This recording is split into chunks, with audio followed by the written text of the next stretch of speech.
नमस्कार, मेरा नाम है विवेक श्रीवास्तव। आप देख रहे हैं रिपब्लिक भारत। अब बात करेंगे अमेरिका की, जहां के राष्ट्रपति डोनाल्ड ट्रंप की एक ख्वाहिश ने पूरी दुनिया की नजर अमेरिका की ओर कर दी है। ट्रंप ने तीसरी बार जताई है अमेरिकी राष्ट्रपति बनने की इच्छा, और तो और ईरान के हॉर्मूज पर भी दावा कर दिया है। क्या है ये माजरा, रिपोर्ट में देखिए।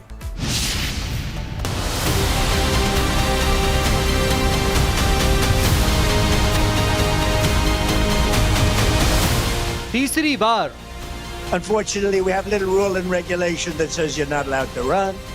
If they'd like to change that, I'll be very happy. क्या ट्रंप करेंगे कानून में बदलाव? We don't even know if we want, because I view the Strait of Hormuz as an American territory right now. It's an American territory. Hormuz पर भी फिर किया दावा। And we cannot let them have a nuclear weapon. We cannot let Iran have a nuclear weapon. Trump का क्या है इरादा? क्या डोनाल्ड ट्रंप 2028 में अमेरिका के राष्ट्रपति का चुनाव लड़ने वाले हैं? क्या डोनाल्ड ट्रंप तीसरी बार राष्ट्रपति बनने का सपना साकार करने वाले हैं? अमेरिकी राष्ट्रपति की बातों से तो यही लगता है कि उनकी ख्वाहिश कुछ ऐसी ही है। पहले सोशल मीडिया पर पोस्ट जिसमें सिर पर टोपी लगाकर उस पर 2028 लिखा होना, और अब फिर एक बार ट्रंप ने कह दी है ऐसी बात जिससे उनका इरादा हो जाता है साफ। Likewise, a great Tony Fabrizio, a great pollster, he said the same thing. He said nobody could come close to beating you. Unfortunately, we have a little rule and regulation that says you're not allowed to run. If they'd like to change that, I'll be very happy.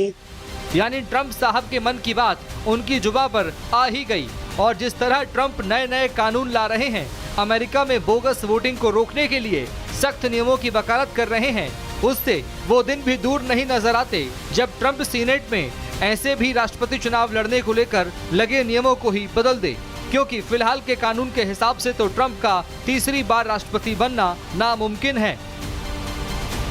एक और Trump America के फिर से राष्ट्रपति बनने की दावेदारी पेश कर रहे हैं, तो दूसरी ओर ईरान को घेरने का कोई मौका नहीं छोड़ रहे। पहले होर्मुज को ब्लॉक कर बैठे अमेरिका ने एक बार फिर ईरान को घेरा। ट्रंप ने ईरान को सबसे बड़ी समस्या बताया और कहा कि उन्हें समझ नहीं आता ईरान में किससे बात करनी है, क्योंकि वहां का राष्ट्रपति कोई नहीं बनना चाहता। It's actually one of my biggest problems. I don't know who the hell to deal with. It's a problem. It's the only country in the world where nobody wants to be president.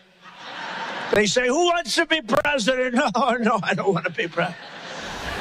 Iran के राष्ट्रपति का मजाक बनाने के साथ साथ Trump ने फिर स्ट्रेट ऑफ हॉर्मुज का राग आलापा और कहा कि स्ट्रेट ऑफ हॉर्मुज अब अमेरिका की टेरिटरी है। Now, we cannot let them have a nuclear weapon. We cannot let Iran have a nuclear weapon, or you'll see some very bad things. So we went down and we stopped them. They'll never have a nuclear weapon. They want to make a deal so badly. We don't even know if we want, because I view the Strait of Hormuz as an American territory right now. It's an American territory. वहीं Trump के दावों पर Iran ने पलटवार किया। Iran के MP अजीजी ने x पर पोस्ट कर लिखा, अमेरिकियों ने साबित कर दिया है कि वे कूटनीति की भाषा नहीं समझते, इसीलिए वे न तो प्रतिबंध हटाएंगे, न संसाधन जारी करेंगे, और न ही समुद्री डकैती पर रोक लगाएंगे। लेकिन इतिहास गवाह है कि शक्ति की भाषा से न केवल उन्हें इन कदमों को उठाने के लिए मजबूर किया जा सकता है, बल्कि वे ईरान जैसे महान राष्ट्र से माफी मांगते हुए इस क्षेत्र को छोड़ भी देंगे। अमेरिका ईरान के अपने अपने दावों के बीच मिडिल ईस्ट में हालात तनावपूर्ण बने हुए हैं। सऊदी अरब में हुती विद्रोहियों ने एक बार फिर ड्रोन स्ट्राइक की है। यमन से सटे इलाकों को उन्होंने निशाना बनाया है, जिसका वीडियो भी हुती ने जारी किया है। वहीं स्ट्रेट ऑफ हॉर्मुज में ईरान अमेरिका दोनों अपनी अपनी घेराबंदी किए हुए हैं। Bureau report, Republic Bharat.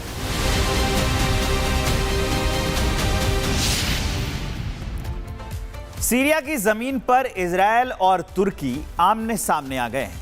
Airbase पर इजरायली हमले के बाद तनाव उस कदर बढ़ गया कि अमेरिका को भी इजरायल को खरी खरी सुनानी पड़ गई, और अब तुर्की ने गाजा मामले में नेतन्याहू की गिरफ्तारी के लिए इंटरपोल से रेड कॉर्नर नोटिस की मांग कर दी है। यानी सीरिया से गाजा तक एर्दोगन और नेतन्याहू की टक्कर अब और तेज होती दिख रही है।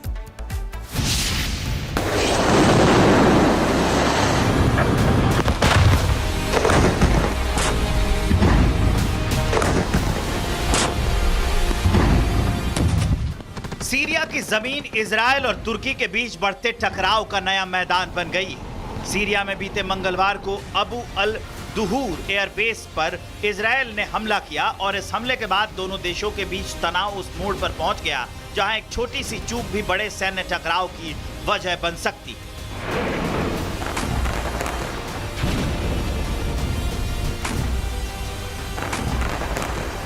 इजरायल का आरोप था कि सीरिया इस एयरबेस पर तुर्की की सैन्य मौजूदगी बढ़ाने की इजाजत दे रहा है। यानी इजरायल को डर था कि सीरिया में तुर्की का सैन्य ठिकाना मजबूत हो सकता है और इसी आशंका के बीच इजरायली लड़ाकू विमान सीरियाई एयरबेस तक पहुंच गए।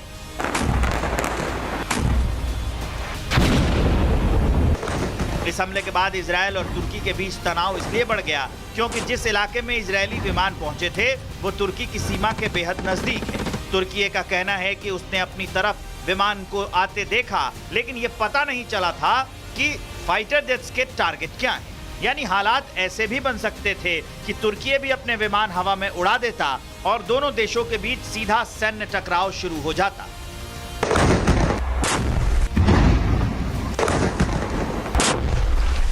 इजरायल और तुर्की में बढ़ते टकराव के बीच अमेरिका के लिए बड़ी मुश्किलें खड़ी हो गई।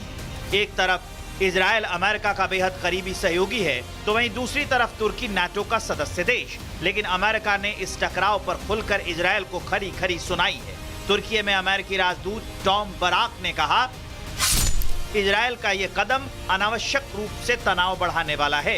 ये हमला क्षेत्रीय स्थिरता को आगे नहीं बढ़ाता। इजरायल को खुफिया जानकारी मिली थी कि तुर्की सीरिया के एयरबेस पर सैन्य साजो सामान तैनात कर रहा है। अमेरिका ने इस इनपुट की जांच की। अमेरिका की जांच में पुष्टि नहीं हुई। मतलब यह है कि अमेरिका ने इजरायल की आशंकाओं को खत्म भी कर दिया था, लेकिन इसके बावजूद इजरायल ने उकसाने वाला कदम उठाया।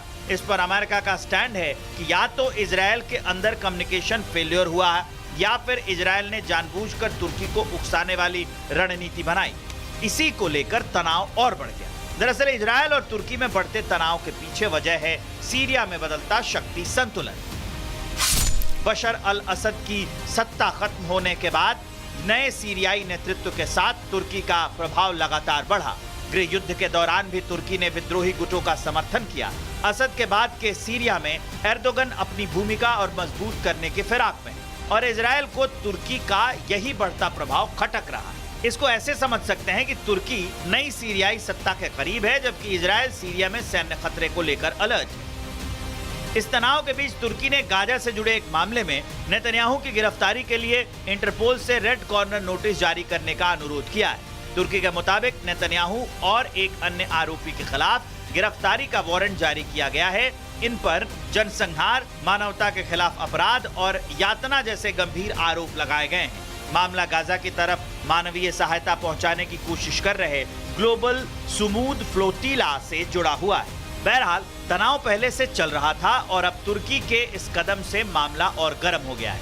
अब इस लड़ाई के 3 मोर्चे साफ दिखाई दे रहे हैं। पहला सीरिया में सैन्य दबदबे की लड़ाई है। दूसरा गाजा को लेकर नेतन्याहू और एर्दोगन की सीधी राजनीतिक जंग है। वहीं तीसरे मोर्चे पर अमेरिका की कूटनीतिक परीक्षा। तनाव बढ़ता रहा तो आने वाले दिनों में ये बड़ा मोड़ ले सकता है। Bureau report, Republic Bharat. Shehbaz सरकार ने